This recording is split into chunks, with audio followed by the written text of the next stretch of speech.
All right, man, let's preview this Texas Tech game hosting Colorado right now. This one got really interesting. Obviously, Colorado was a huge winner last weekend, and they didn't even play. That was with Kansas State and Iowa State both going down. Texas Tech, 23-22 last week over Iowa State on the road. What a great defensive performance from them. I mean, this is a team that's given up they gave up 50 points in the opener earlier this year, which was wild. Texas Tech, 6-3, going to host Colorado, who's 6-2, but one of those losses is out of conference to Nebraska. So they only have one conference loss to Kansas State. They're going to come in. They're favored right now by 3.5 points. That's Colorado. And the over-under is 62.5. Why do I love the over?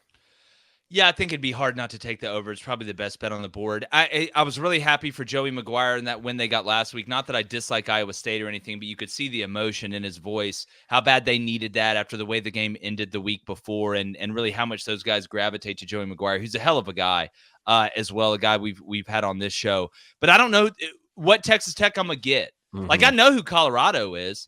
Every time I see a Colorado game, here's the question I ask myself. On the line of scrimmage, how does Colorado match up?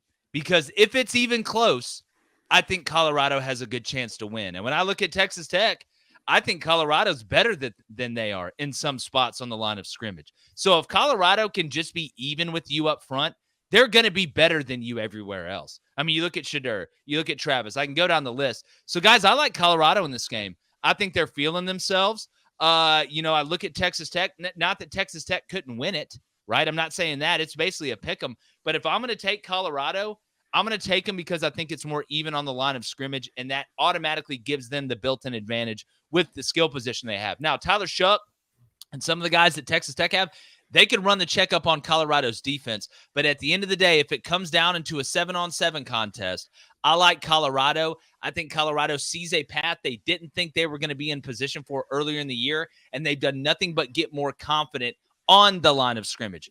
I'm not worried about Shadur and them's confidence, at the skill position. They've got that in spades. You could put that in a wheelbarrow and ride it around town if you wanted to. But it's the line of scrimmage where I think they've gained confidence, and they've started to develop a little bit of depth. Guys, I like Colorado in this one. Did you mean Baron Morton at Texas Tech? Oh, what did I say? Yeah. Tyler Shuck? Not Tyler Shuck. Sorry. Morton, Shuck was at Texas Tech. Yeah. We were talking about Louisville. It just got I know. No, Baron Morton different. I get the train of thought, but he's having a heck of a year, man. He is, and you know what, David? If he's he's a little more athletic, right-handed version of Kellen Moore to me, because he doesn't have the best arm strength in the world, but he really understands how to anticipate the throw. Mm-hmm. There were some throws he made even in the red zone, right? That sometimes guys would try to fit in there, he couldn't.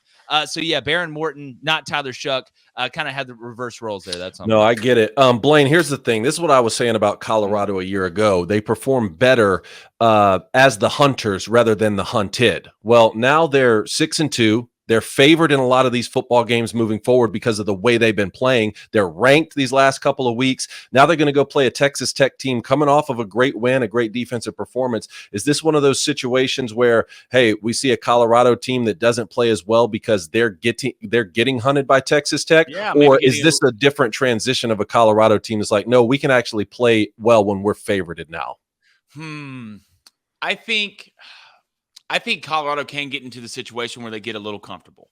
And I think that one of the scariest things in college football is a Texas Tech team at home as a dog who really wants to go out and get it. And I think they do. I will not bet this game. If I had to lead anyone with this game, I will take Texas Tech and the points. Look, Colorado's a good football team. You have Travis Hunter. You have Shadur. I thought the defensive line has looked good the last couple of weeks. But I'm telling you, there's something about that place. There's something about that place at Texas Tech. You want to go play there and win a game. And a McGuire team that right now is excited and they're hungry.